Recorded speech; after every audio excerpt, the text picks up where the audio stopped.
Masters can actually buy Shadowrun missions from either your online store at Catalyst Games, right? Correct. Drive-through RPG, yes. Okay. What's the average price on one of those? $3.95. Okay, and that's for an electronic PDF, and I It's understand... for a full PDF. The PDFs run... I'm cutting you off here. I'll let you know. No, it's right. Okay. The PDFs, so far the Season 4 missions have been averaging around 35 pages or so. But that includes things like handouts, the maps, and everything like that. Mm. So, but they're pretty good sized adventures. They're full-length adventures. They're designed to be run in 4-hour blocks. So the adventures themselves usually aren't real long. However, one of the things we've been doing is been trying to put in, there's a section called Pushing the Envelope, which gives GMs suggestions for increasing the difficulty. And in the case of missions, one thing we've been putting in is that basically little optional scenes. To give an example, one scene might involve the runners going to a club. And the basic fluff of the adventure is really straightforward. They get their call from their fixer, and then they arrive at the club, and then the flavor text tells you what the club looks like, what type of club it is, will describe it. But then the pushing, and it's a real basic, just getting there scene. Nothing too involved. But pushing the envelope might include, well, there's a biker gang that's been hanging around this club lately and marked it as their territory, and they've decided that the runners might look like easy marks. Despite the fact that everybody knows the Shadowrunners walk around looking like total badasses all the time. But so as an option, the GM might throw in this little optional scene where these gangers show up and start hassling the runners and trying to shake them down for some money or whatever, and the runners have to deal with it. It doesn't really, it doesn't change the adventure at all adding this in, and it's not something that has to be added in. So if you are running it at a convention where you've got 3 3.75 hours to get through the entire adventure, you would skip it because you just don't have time for random mooks to run around and be obnoxious. But if you were running it at a home game, or you happen to have a larger time slot to run it in, you could throw that in just to, help beef it up. The missions are full color, which is something new for 4th edition. Previously they'd been produced in black and white, and the full color has been amazing. It's been an interesting challenge to put them together that way, but I'm lucky enough that I may be the missions developer, but I'm just the monkey that makes things, that basically points and says, please do this for me. I've got a very, very talented staff that I'm working with that has just been knocking it out of the park.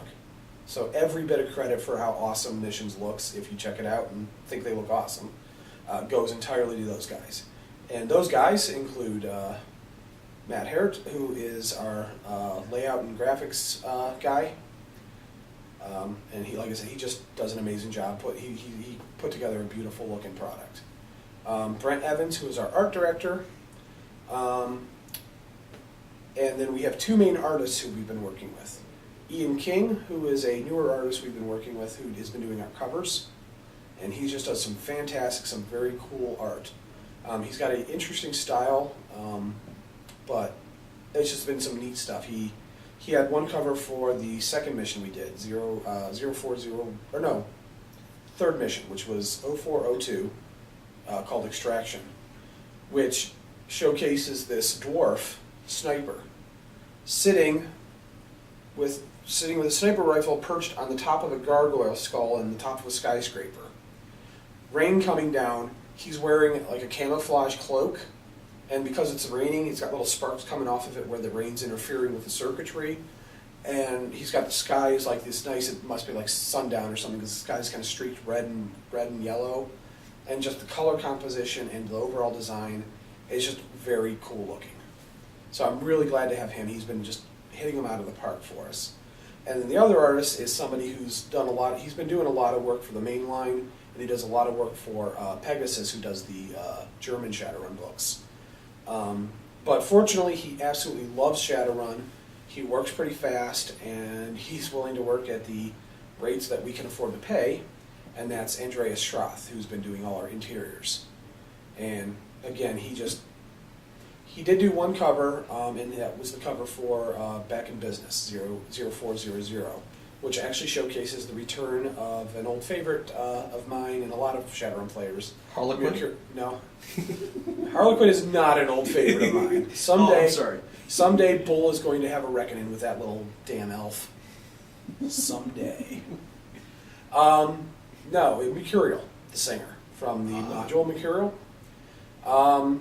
She features into the beginning of the adventure a little bit, nothing huge, but I was really excited to have a new piece of art done, and Andreas just totally destroyed this piece of art. It is so beautiful. Now, Andreas also is a freelance writer, if I'm not mistaken. I believe so. Yeah. He hasn't done any writing for me. Uh-huh. I believe he's done some for the German line. I'm not sure if he's done any of the English stuff in that. He might have. You would know better. Maybe you know I better. think he has. Oh, okay. I wouldn't. I mean, it wouldn't surprise me. He's a smart guy. He's talented. multi-talented. Yes, And unlike so, me. I'm envious of him, so I will say nothing good about Yes. him. He is multi-talented. I can at best put some words on paper that don't terribly suck, and occasionally, Bull's actually much better than that. and occasionally, I can find talent to work for me that make it look pretty. The other ones we have working for us is Patrick Sullivan, aka Squinky from the message boards.